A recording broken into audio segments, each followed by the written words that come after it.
अस्सलाम वालेकुम। भारत और ईरान के दरमियान चार बहार बंदरगाह को लेकर एक मुआहदा तय पाया है, जिसकी मुद्दत 10 साल है। ये बंदरगाह भारत के लिए इसलिए भी अहम है क्योंकि भारत को जो सेंट्रल एशिया में और अफगानिस्तान में जो रिसाई चाहिए, वो इस बंदरगाह की वजह से मुमकिन हो सकेगी। बहुत अरसे से भारत पाकिस्तान की जो खुश्की का रास्ता है, उसके थ्रू इन इलाकों में जाने की कोशिश करता रहा है, लेकिन पाकिस्तान और भारत के दरमियान जो कशीदगी रही है, जो सिक्योरिटी को लेकर खदशात रहे हैं, अनफॉर्चुनेटली उसकी वजह से ये जो एक तरीकाकार था, उसमें पेशरफ्त नहीं हो सकी। 2016 में नरेंद्र मोदी जब ईरान के विजिट पर गए, तो उन्होंने पहली बार इस मुआहदे पर दस्तखत किए। लेकिन उस वक्त जिन कंपनीज ने चार बहार के मंसूबे पर काम करना था, ज्यादातर उन कंपनीज का ताल्लुक वेस्ट से था, अमेरिका से था, और वो तमाम कंपनियां खौफजदा थी कि अगर उन्होंने इस मुआहदे पर या इस प्रोजेक्ट पर काम किया तो उनको या तो ब्लैकलिस्ट कर दिया जाएगा या अमेरिका की तरफ से बैन कर दिया जाएगा। तो जो यकसुई चाहिए थी इस प्रोजेक्ट को चलाने के लिए, जो महारत चाहिए थी, क्योंकि वो अनअवेलेबल थी, तो इस प्रोजेक्ट पर उस तरह से काम नहीं हो सका। अब सवाल ये है कि अब जैसे कि मैंने आपको पहले बताया कि प्रोजेक्ट जो है वो इंडिया के लिए बहुत ज़रूरी है, और अब तो दुनिया का जो इंटरनेशनल रिलेशन का पूरा जो पैराडाइम है, वो जियो पॉलिटिक्स से जियो इकोनॉमिक्स पे आ गया हुआ है। अब तो बात हो रही है इंटरकनेक्टिविटी की, और तमाम ममालिक जो हैं वो इसी पे आगे बढ़ रहे हैं कि हमने अपने आप को एक दूसरे के साथ कनेक्ट कैसे करना है। नई नई राहदारियां खुल रही हैं, नए नए कॉरिडोर्स खुल रहे हैं, और ईरान भी चाहता है कि वो अब इस सारे मखमसे से बाहर निकले, और उसको इंडिया की भी ज़रूरत है इस पूरे प्रोसेस से अपने आप को बाहर निकालने में। लेकिन सवाल ये है, सबसे बड़ा सवाल जो है वो ये है कि अब जो अमेरिका है वो तो और ज़्यादा एग्रेसिव पोस्चर के साथ ईरान के खिलाफ खड़ा है, क्योंकि फ़लस्तीन, इज़राइल, हमास, और फिर अभी एक इज़राइल और ईरान के दरमियान जो एक जंगी सूरत हाल पैदा हुई। तो ऐसे में इंडिया किस तरह से इस प्रोजेक्ट को आगे लेकर जाएगा, किस तरह इसको तकमील तक पहुंचाएगा? क्या ये मुआहदा एक बार फिर नहीं रुक जाएगा जैसे सी पैक का हाल हुआ है? क्योंकि खबरें ये भी आ रही है कि अमेरिका एक बार फिर इस खत्ते में आने की कोशिश कर रहा है। इन्हीं चीज़ों पर बात करने के लिए हमने आज major general Ashwani Siwach को दावत दी है अपने प्रोग्राम में। Welcome to the show sir. Thank you Durdana. Sir, आपने सवाल आपको मेरा यकीनन समझ आ गया। सर, कैसे मुमकिन होगा? सर, ये तो मजीद मुश्किल होता जा रहा है। दो इंडिया हमेशा से एक इंडिपेंडेंट उनकी फॉरेन पॉलिसी रही है, लेकिन कहीं ना कहीं आपको पता है कि प्रेशर तो होता है सुपर पावर का। हाँ, बिल्कुल बिल्कुल। देखो, पहले हमें ये समझना पड़ेगा, अपने व्यूअर्स को बताना पड़ेगा कि जो चाबार भारत के लिए इम्पोर्टेंट थी, क्योंकि आपने एक इंट्रोडक्शन में भी ये बताया कि भारत को अफगानिस्तान में एक प्रकार से अपना जो एड भी भेजना था, जो कि मेडिसन बाकी स्टोर, वो भी भारत भेज नहीं पा रहा था, क्योंकि अफगानिस्तान में जब अमेरिका था वहाँ पर ज़्यादा ज़रूरत थी इन चीज़ों की, मगर क्योंकि वो पाकिस्तान के थ्रू जाना होता है, लैंडलॉक कंट्री था, तो ये एक बहुत बड़ी मुसीबत थी और पाकिस्तान ने हमें राइट ऑफ वे नहीं दिया। इसलिए कहीं ना कहीं ऑल्टरनेट रूट को सोच रहे थे, और ये मिला स्पेशली ईरान से, जो चाबार पोर्ट से उसके बाद रेलवे लाइन बनाई गई जो कि काबुल में, और फिर इसको सेंट्रल एशियन स्टेट में भी भारत को बहुत जरूरी था अपना ट्रेड करना, क्योंकि ये गैस और ऑयल में बहुत रिच है, और ये फिर नॉर्थ साउथ ट्रांसपोर्ट कॉरिडोर को कनेक्ट करती है, जो कि ईस्ट यूरोप और रूस से भी कनेक्ट करते हैं। ये जो रास्ता है, इसके अंदर ट्रेड जो है 18% वर्ल्ड का हो सकता है। आपने ओपनिंग रिमार्क में बोला आज जियो पॉलिटिक्स के बगैर जियो इकोनॉमी ज्यादा इंपॉर्टेंट है, और इसलिए इसका महत्व समझें कि अगर चाबार पोर्ट से अफगानिस्तान सेंट्रल एशियन स्टेट और उसके बाद ये नॉर्थ साउथ ट्रांसपोर्ट कॉरिडोर के साथ मिलता है, और इसके अंदर ईस्ट यूरोप और रशिया तक सामान जाता है, तो इससे पूरी वर्ल्ड की इकोनॉमी को बहुत फायदा होने वाला है। ये बहुत इंपॉर्टेंट चीज है, ये समझनी चाहिए। दूसरा, जो नॉर्थ साउथ ट्रांसपोर्ट कॉरिडोर का हब है वो चाबार है, तो ये भी बहुत इंपॉर्टेंट है। अब बात आती है कि 2016 के अंदर जो ईरान जो था वो एक प्रकार न्यूक्लियर डील साइन हो रखी थी, जिसके अंदर 5P5 थी और +1, और ईरान उनके बीच में समझौता था कि ईरान ने ये कहा था कि मैं न्यूक्लियर हथियार नहीं बनाऊंगा तो उसके ऊपर इकोनॉमिक सैंक्शन नहीं लगेंगी। मगर 2016 में जो डोनाल्ड ट्रंप थे वो इससे निकल गए, जिसको बोलते हैं JCPO, joint comprehensive plan of action, जिसको लेमैन में न्यूक्लियर डील बोलते हैं। उसके बाद उन्होंने ये बोला कि ईरान के से जो भी ट्रेड करेगा उसके ऊपर इकोनॉमिक सैंक्शन लगेंगे, जिसको बोलते हैं काटसा, countering America adversary truth sanction act, और उसने लगाई। उन्होंने प्रेशर डाला भारत पे। भारत 28% ऑयल लेता था ईरान से, और अगले दिन ही हमें बिल्कुल 0% करना पड़ा। इसका मतलब ईरान से जो ऑयल था वो भारत को बहुत सस्ता था, सबसे नजदीक था, और उसके अंदर इंश्योरेंस इनबिल्ट थी।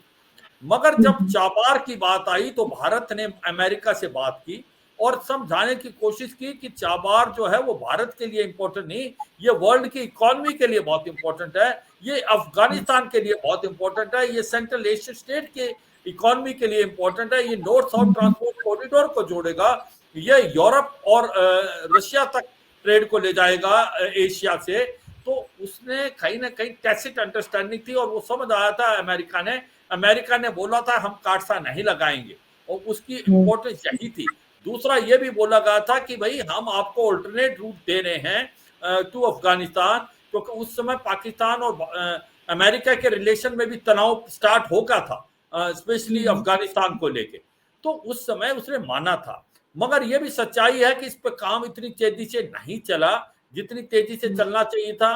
कोई ना कहीं शक और डर था कि जो कंपनीज में इन्वॉल्व होगी अगर उसके ऊपर सैंक्शन लगी तो क्या होगा।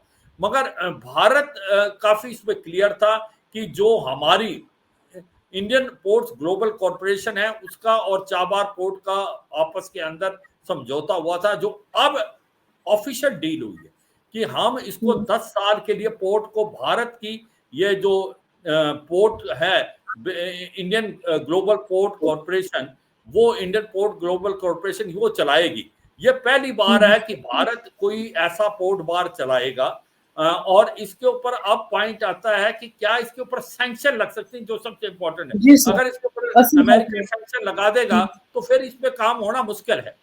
अब मैं 2 एग्जांपल दूंगा अपने व्यूअर्स को। एक तो एग्जांपल दूंगा मैं S-400 का। जब S-400 खरीदी गई थी तो टर्की ने खरीदी, चीन ने खरीदी और भारत ने खरीदी। टर्की और चीन के ऊपर जो अमेरिका ने काटसा लगाया, उसने उनके ऊपर सैंक्शन लगाई। अगर आप ध्यान हो दुर्दाना तो टर्की को F-35 एयरक्राफ्ट भी देने थे, वो भी उसने कैंसिल कर दिए, और इसी प्रकार उसने चीन के ऊपर भी इकोनॉमी। मगर भारत के ऊपर उसने अभी तक काटसा नहीं लगाया, सैंक्शन नहीं लगाए काटसा के तहत, क्योंकि भारत ने उसको ये प्रूव किया अमेरिका को कि S-400 भारत के लिए क्यों जरूरी है। क्योंकि पहले अमेरिका ने हमें जो पेट्रोइट एयर डिफेंस सिस्टम है वो नहीं दिया, हमारे को terminal high altitude area defence system नहीं दिया। भारत के पास कोई ऑल्टरनेटिव नहीं था। भारत S-400 पे कहा, जब हमने डील साइन कर ली तो आप कह रहे हैं कि हम आपको पेट्रोइट मिसाइल सिस्टम देंगे। तो कहीं ना कहीं अमेरिका को इस बात का समझ आया था, तो उसने हमारे ऊपर काटसा नहीं लगाया। ये सबको पता है अभी तक काटसा नहीं लगाया, जबकि उन्होंने टर्की और चीन पे लगा। तो हम ये समझते हैं कि इस बार भी चाबार पोर्ट, जो कि अमेरिका ने एक अंडरस्टैंडिंग होगी थी और तभी इस पे काम स्टार्ट हो रखा था, आज से 2016 8 साल हो गए, तो मुझे लगता नहीं कि अमेरिका इसके ऊपर काटसा लगाएगा। इसकी इकोनॉमी अहमियत देखते हुए कि इसकी इकोनॉमी अहमियत भारत की तो साथ है, जिसका भारत और अमेरिका स्ट्रेटेजिक पार्टनर है, कि ईरान जो कि आज उनका एनिमी नंबर 1 है, वही नहीं बल्कि पूरे जो आपका सेंट्रल एशियन स्टेट हैं, आपके नॉर्थ साउथ ट्रांसपोर्ट कॉरिडोर है, पूरे वर्ल्ड का 18% ट्रेड बढ़ाएगा ये। तो देखो कितनी इकोनॉमी पे इम्पैक्ट पड़ेगा पूरी वर्ल्ड की। तो मुझे लगता नहीं कि ऐसा कुछ अमेरिका करेगा कि उसके ऊपर इकोनॉमी सैंक्शन लगाए। इसका महत्व देखते हुए कि ये एक काउंटर भी है चीन पाकिस्तान इकोनॉमिक कॉरिडोर का। अर्जुन लेकिन अर्जुन दुर्दाना, सॉरी दुर्दाना। लेकिन सर अब बात में, अब जब आपको याद होगा कि पाकिस्तान के दौरे पर ईरान के सदर आए थे रईसी, उन्होंने भी इस प्रोजेक्ट पर बात की थी और उन्होंने ख्वाहिश का इजहार किया था। उन्होंने क्योंकि देखिए अगर हम वैसे जब डिस्कशन होती है जियो पॉलिटिक्स को लेकर, तो हम जो सी पैक है और जो चार बहार है, इसको सामने दोनों को एज ए कंपेटिटिव फोर्सेस सामने रखते हैं कि जी एक दूसरे को जो है वो न्यूट्रलाइज करेंगे, एक दूसरे का जो है वो कंपटीशन बनेंगे। लेकिन उन्होंने बहुत ही एक खूबसूरत बात की थी रईसी ने, जो उनके ईरान के प्रेसिडेंट थे। उन्होंने कहा था कि दोनों मंसूबे अहम हैं और जितने भी प्लेयर्स हैं इन मंसूबों के, जो भी किरदार हैं, जो इम्पोर्टेंट है, जो उनकी लीडरशिप है, उनको एक सिनर्जी पैदा करनी चाहिए, यानी कि वो सारे मिलकर इन मंसूबों को कामयाब बनाएं ताकि ये पूरा खिता जो है वो इससे जो है जो इससे रिसोर्सेज जनरेट होंगे उससे फायदा उठा सके। तो सर बजाय इसके को इन दोनों को एज ए कंपेटिटिव फोर्स देखने के, और कंसिडरिंग कि इंडिया इस वक्त इस पोजीशन में है कि वो क्योंकि नरेंद्र मोदी भी बात करते हैं कि हम पीस चाहते हैं रीजन में भी, वो उनका बहुत सारे अलायंसेस हैं जिसका इंडिया हिस्सा है और पाकिस्तान नहीं भी है। तो ऐसे में सर इंडिया अपना रोल प्ले करते हुए इन दोनों प्रोजेक्ट्स के अंदर इनको मतलब एक खित्ते के लिए दोनों को एक मतलब एक दूसरे का जैसे कहते हैं ना कॉम्प्लीमेंट्री बनाए, बजाय इसके कंपेटिटिव फोर्सेस बनाए और एक सिनर्जी क्रिएट करने की कोशिश करे, जैसा कि प्रेसिडेंट ऑफ ईरान ने कहा था। हाँ देखो दुर्दाना, इब्राहिम रियासी ने जो बोला है उन्होंने अपने हिसाब से बोला, क्योंकि वो चाहते हैं कि भाई ईरान के लिए जो चाबार पोर्ट है वो बहुत इम्पोर्टेंट है। वो सच्चाई है, क्योंकि ईरान की इकोनॉमिक सैंक्शन लगने के बाद इकोनॉमी काफ़ी डगमगा गई और उसको भी ट्रेड करना है सेंट्रल एशियन स्टेट से। ये सच्चाई है। नॉर्थ साउथ ट्रांसपोर्ट कॉरिडोर आपने बार बार 2 बार ये बोला, जियो इकोनॉमी, और इसके अंदर बहुत ही ज़्यादा फायदा है। जो आप बात कह रहे हैं कि आज आने वाले समय में जियो पॉलिटिक्स नहीं, जियो इकोनॉमी। अगर आप देखें चीन के रिलेशन अमेरिका से बिल्कुल खराब है, मगर आज भी चीन का और अमेरिका का सबसे ज़्यादा बड़ा ट्रेड है $300-400 बिलियन का। अगर आप देखें चीन और यूरोपियन यूनियन का जो ट्रेड है वो कितना है। आप चीन और ताइवान को देखें, जिसको हड़पने की कोशिश कर रहा है चीन, उसका कितना ट्रेड है। चीन का भारत का भी ट्रेड बढ़ रहा है, जबकि बढ़ना नहीं चाहिए। हम चाहते हैं कि भारत अपने आप सेल्फ डिपेंडेंट बने और भारत अपने इंपोर्ट्स को कम करने की कोशिश कर रहा है, मगर ट्रेड है। कहने का मतलब ये है, आने वाले समय में आने वाले पूरे चर्निंग इम्पैक्ट हो रहा है पूरे वर्ल्ड में। इकोनॉमी से आप दूर नहीं चल सकते, आपको करना है।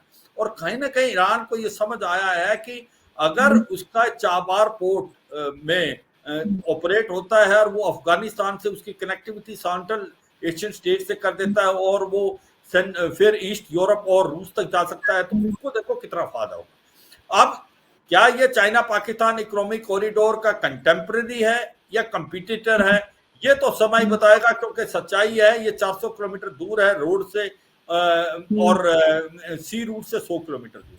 तो इनका दोनों का अपने पास भी महत्व है। मगर अमेरिका जो है वो ये हरदम चाहेगा कि चाइना पाकिस्तान इकोनॉमिक कॉरिडोर, क्योंकि ग्वादार में चीन ने ऑपरेट करना है, कि आप माने ना माने कि चाइना पाकिस्तान इकोनॉमिक कॉरिडोर एक फ्रंट लाइन प्रोजेक्ट है सी पैक BRI का, और इस पे $62 बिलियन पैसा खर्च किया चीन ने, और अभी भी इसमें 27 से 30% ही इसके प्रोजेक्ट सक्सेसफुली कंप्लीट हुए हैं, बाकी या तो इनकम्प्लीट है या काम चल रहा है।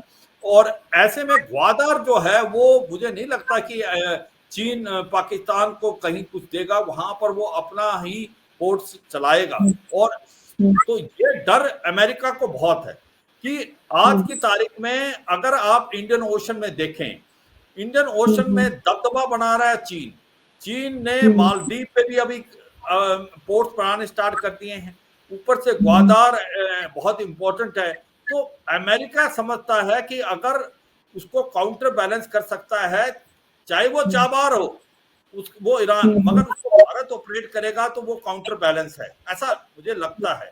क्योंकि अगर आप चीन को देखें, चीन ने भारत को भी घेरने की कोशिश की है। आप जैसे मैंने चाइना दो उसने आर्म बनाए हैं, एक बनाया चाइना पाकिस्तान इकोनॉमिक कॉरिडोर, एक बनाया चाइना म्यांमार इकोनॉमिक कॉरिडोर।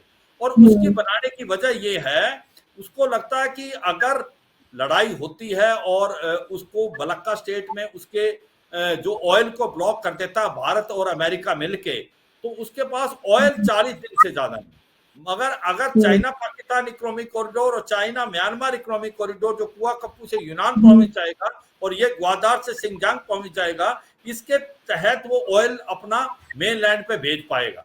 तो ये सच्चाई है कि चीन अपने हिसाब से देख रहा है, और कहीं ना कहीं अमेरिका का सबसे बड़ी कंटेम्प्रेरी, और अगर कोई ऐसा देश है जिससे उसको डर भी लगता है और उसका बहुत बड़ा कंपीटर वो चीन है, तो वो चीन को काउंटर करने के लिए किसी हद तक जा सकता है। अगर वो देखें आप, चीन ने भी भारत को घेरने की कहा कि कुआ कप्पू कोको आइलैंड उसने जो है म्यांमार में लिए हैं, चिटागोंग जो बांग्लादेश में, और हमनटोटा श्रीलंका में, उसके बाद मालदीव में उसने 3 आइलैंड आज पोर्ट बना रहे हैं, जिबूटी ईस्ट अफ्रीका में, और ग्वादार पाकिस्तान। तो सच्चाई है ग्वादार पोर्ट जो है वो चीन एक बहुत बड़ा पोर्ट अपने लिए बनाएगा, ना कि पाकिस्तान के लिए बनाएगा, और इसीलिए चीन अमेरिका को इसका बहुत डर है। और मुझे लगता है कि इसीलिए वो चाबार को डेवलप करने की परमिशन दे रहा है, टैसिट अंडरस्टैंडिंग, कि वो एक काउंटर बैलेंस होगा ग्वादार का आने वाले समय में। लेकिन सर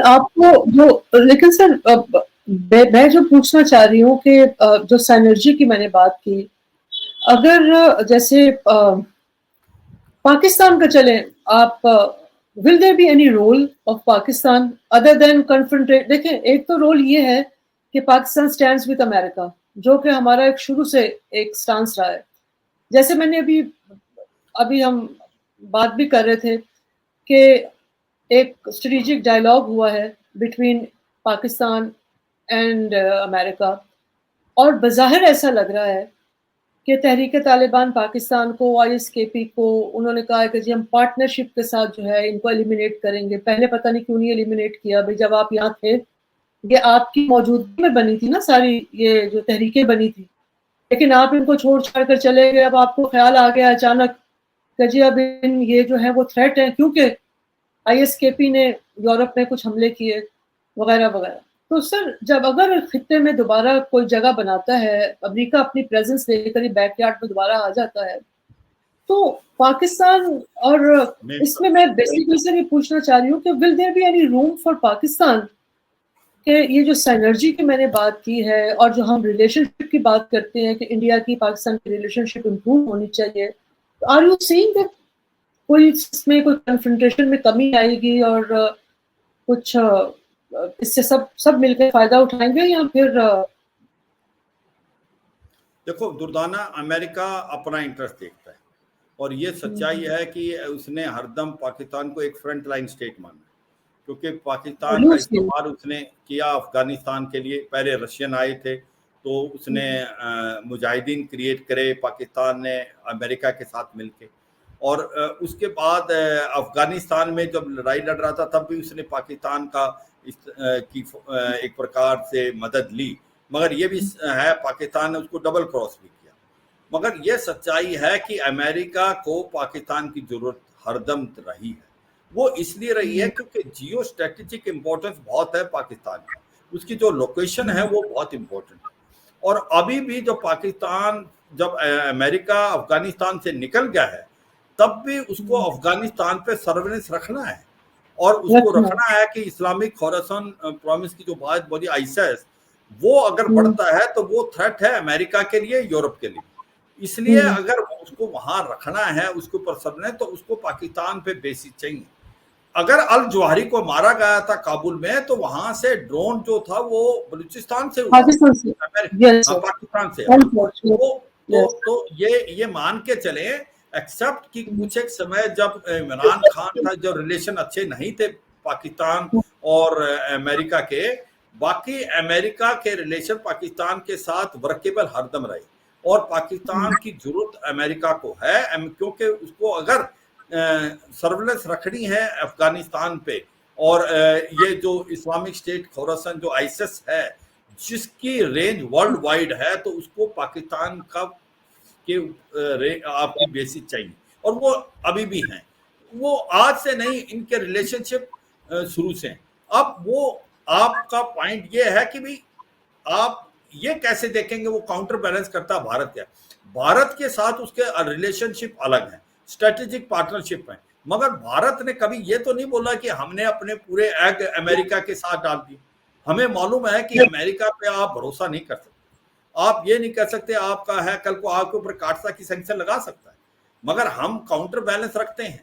हम अब रूस के साथ हमने अपने रिलेशन हरदम रखे, हम वहां भी स्ट्रेटेजिक पार्टनर हैं।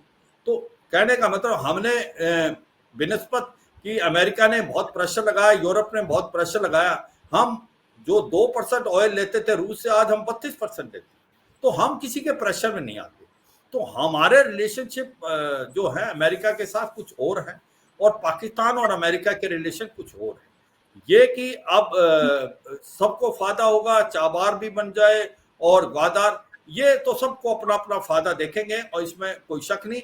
मगर अमेरिका को ये मालूम है कि अगर उसको चीन को काउंटर बैलेंस करना है तो फिर उसको ग्वादार को उभरने नहीं देना, क्योंकि ग्वादार में जो पोर्ट है उसमें चीन का दबदबा रहेगा, क्योंकि चीन जब भी पैसा खर्च करता है तो वो सोच समझ के करता है। और इसलिए क्योंकि आज की तारीख में मैक्सिमम सबमरीन जो आज इंडियन ओशन में वो चीन की है। चीन की नेवी सबसे बड़ी नेवी बन गई, वो अलग है कि क्वालिटी नहीं है, उसके बाद 3 एयरक्राफ्ट कैरियर हैं, जबकि अमेरिका के पास 11 एयरक्राफ्ट कैरियर है। मगर चीन बहुत जोरों से आगे बढ़ रहा है, न्यूक्लियर पावर सबमरीन उसके सबसे ज्यादा, तो उसको मद्देनजर रखते हुए ग्वादार जो भी है वो एक प्रकार से माना जाएगा कि वो चीन का पोर्ट है, क्योंकि चीन उसको डेवलप करेगा, चीन अपना। तो ये समझना, अमेरिका वो नहीं चाहेगा। मुझे लगता है अमेरिका का जो काउंटर बैलेंसिंग सबसे ज्यादा चीन पे है। अगर कोई कंपटीटर अमेरिका का है आने वाले टाइम में तो वो सही है। लेकिन सर मैं जो बात आपसे ये पूछना चाह रही हूँ कि देखिए इंडिया ने भी बहुत दफा ये कहा है कि दे डोंट वांट के गवादर पोर्ट बने, बहुत दफा, खास तौर पर गिलगित बल्तिस्तान को लेकर, क्योंकि वहां से रूट वो जो सी पैक की जो सड़क है वो वहां से गुजरती है, और उन्होंने कहा कि ये इट्स डिस्प्यूटेड एरिया। और उसके बाद फिर हमने हालांकि उसको कॉन्स्टिट्यूशनली कश्मीर, आज़ाद कश्मीर से अलग भी किया, उसको एक कॉन्स्टिट्यूशनल स्टेटस भी दिया ताकि उस पर कवानीन जो है वो लागू हो सके। That was done because of CPEC. लेकिन इंडिया ने भी और अमेरिका ने बहुत दफा बरमला ये कहा है कि this is not in their interest. जाहिर है कि भाई ये बने, लेकिन सर ये जो सुपर पावर्स को काउंटर करने के लिए क्या जरूरी नहीं है कि इस किस्म के रीजनल प्रोजेक्ट्स जो हैं उनको आपस की मिल बैठकर जो है वो सॉल्व किया जाए? क्योंकि सर आपको याद होगा Trump when he wanted to get out of Afghanistan, उसने कहा था, वो कहता था कि जी ये अब इलाकाई अपने मामला खुद क्यों नहीं हल करते, and if Trump comes back, तो आपको नहीं लगता कि वो गुंजाइश देगा, ज्यादा इंटरफेरेंस नहीं करेगा? हालांकि वो चाइना के खिलाफ है, वो तो बल्कि बाइडेन से भी ज्यादा चाइना से एग्रेसिव था।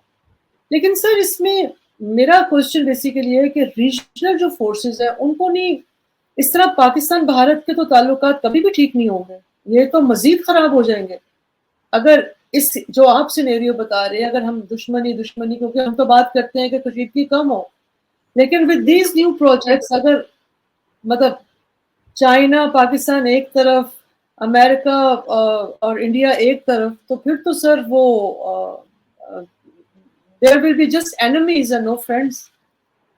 देखो ये एक बड़ा इंटरेस्टिंग चीज है कि पाकिस्तान चीन के पास भी नजदीक रहा और अमेरिका के साथ भी रहा बहुत टाइम तक, और अभी भी ऐसा नहीं है कि उसके साथ अमेरिका के रिलेशन नहीं है। अमेरिका और पाकिस्तान के रिलेशन हरदम रहे हैं। मैंने उसको, इसका रीजन है इसकी जियो स्ट्रेटेजिक लोकेशन। अमेरिका समझता है अगर उसको सेंट्रल एशियन स्टेट्स ऊपर ध्यान देना है और अफगानिस्तान पे भी रखना है, और न्यूक्लियर हथियार भी है पाकिस्तान में, वो इम्पोर्टेंस पाकिस्तान का हरदम रहेगा और वहां पर से बेसिस भी रहेगी। और उसको ये भी पता है पाकिस्तान चीन से बहुत नजदीक है, मगर फिर भी रिलेशन है, क्योंकि ये जियो इकोनॉमिक्स तो प्ले करेगी। आपने जो बड़ा पॉइंट बताने की कोशिश करें कि भारत पाकिस्तान और बाकी आप अपना ट्रेड बढ़ाएं। अब वो ट्रेड तभी बढ़ेगा ना जब आपस में बातचीत होंगी, और उसका प्रॉब्लम ये आ जाती है कि अगर आतंकवाद का साथ पाकिस्तान नहीं छोड़ेगा तो फिर अगला कदम नहीं चलता। अगर आप डिनाइल मोड में रहेंगे कि भी लश्कर तोबा जैसे मोहम्मद जैसे आतंकवादी हैं ही नहीं, तो फिर ये तहरीक तालिबान पाकिस्तान कहाँ से पैदा होगा। तो सच्चाई ये है कि अगर आतंकवाद का साथ छोड़ के और आपस में बातचीत हो तो आगे हो सकता है, इस पर क्यों नहीं। अगर ट्रेड बढ़ता है भारत और पाकिस्तान और बाकी सेंट्रल जो साउथ सार्क की कंट्रीज हैं तो सबका फायदा होगा, और जो देश छोटे हैं उसको ज्यादा फायदा होगा। हम बार बार ये कह रहे हैं कि भारत बहुत आगे निकल गया है। भारत की इकोनॉमी 5th लार्जेस्ट इकोनॉमी है, जो कि 3rd लार्जेस्ट बन जाएगी अगले 3 साल में। हम जापान और जर्मनी को पीछे छोड़ देंगे। हमारा जो फॉरेन रिजर्व है $600 बिलियन से ज्यादा है। हमारी मिलिट्री पावर 4th है। तो अगर हमारा ट्रेड तो पाकिस्तान के साथ बहुत मिनिस्कूल है, हमारा ट्रेड बाकी देशों से है। अगर ट्रेड बढ़ता है पाकिस्तान और भारत का तो पाकिस्तान को बहुत फायदा होगा, क्योंकि पाकिस्तान को अब जो सामान भारत का है वो पहले गल्फ में जाता है और फिर वहां से आता है। उसका ट्रांसपोर्टेशन चार्जेस देखें कितने लगे। अगर भारत और पाकिस्तान का अगर ट्रेड बढ़ता है इस पर कोई शक नहीं, भारत को तो फायदा होगा पर पाकिस्तान को बहुत ज्यादा फायदा होगा। तो ये सच्चाई आने वाले समय में अगर जियो इकोनॉमिक सी बननी है तो ये है। मगर मेरा वही क्वेश्चन है, पाकिस्तान को आतंकवाद का साथ छोड़ना पड़ेगा, और अगर जब आतंकवाद का छोड़ेगा तभी ये बढ़ेगी। अगर बात बनती है, अगर ट्रेड होता है सबको फायदा है, और ये हमें सीखना चाहिए साउथ ईस्ट एशिया से। जो एशियन कंट्री, ये 10 की 10 कंट्रीज कितना इकट्ठे हैं और इनके बीच में आपस में मतभेद हैं, फिलीपींस में, मलेशिया में, इंडोनेशिया में, वियतनाम में। मगर जब बात आती है ट्रेड की तो सबसे बड़ा ट्रेड का जो गढ़ है और रिसिप्ट में भी ये एशियन कंट्रीज है। तो ये सच्चाई है कि मैं इस बात से सहमत हूं दुर्दाना कि अगर ट्रेड होता है सबको फायदा होगा, मगर उसके लिए पाकिस्तान को आतंकवाद का साथ छोड़ के ट्रेड की तरफ। और मुझे लगता है पाकिस्तान को अब समझना चाहिए, पाकिस्तान के किनार पे है, उसको समझ आना चाहिए कि अगर आप अब नहीं सुधरेंगे तो फिर आपको IMF आगे लोन नहीं देगा। अभी जो POJ के अंदर दंगे फसाद चले थे, जो लोग सड़कों पे आगे थे, उसका असली मीनिंग था वो चाहते थे कि उनको जो वादे किए गए थे उतनी रेट्स में चीजें मिले। तो मुझे लगता है अगर ट्रेड बढ़ता है भारत और पाकिस्तान के बीच में, हम अपना मसला हल करते हैं जिस तरीके से हमने 72 शिमला एग्रीमेंट, ये सब के लिए फायदा है। और यही मुझे लगता है अगला रोड मैप होना चाहिए पूरे साउथ एशिया में। Thank you very much sir, आपने बहुत ही पॉजिटिव बात की और बहुत खुशी हुई पॉजिटिविटी थोड़ी सी सुनकर। और इसी तरह से दोनों को मतलब हम सबको आप एज एन ऑर्डिनरी सिटीजन्स जो हैं वो अपनी अपनी जगह पर जो जो काम कर रहे हैं, कहीं ना कहीं अगर थोड़ा बहुत अगर 90% नेगेटिविटी है तो 10% पॉजिटिविटी तो रखनी चाहिए। लेकिन अगर 100% नेगेटिविटी रखेंगे तो फिर बात जो है वो हम दायरे में सर्कल्स में घूमते रहेंगे। तो thank you very much sir, thank you for coming. Thank you Durdana, thank you.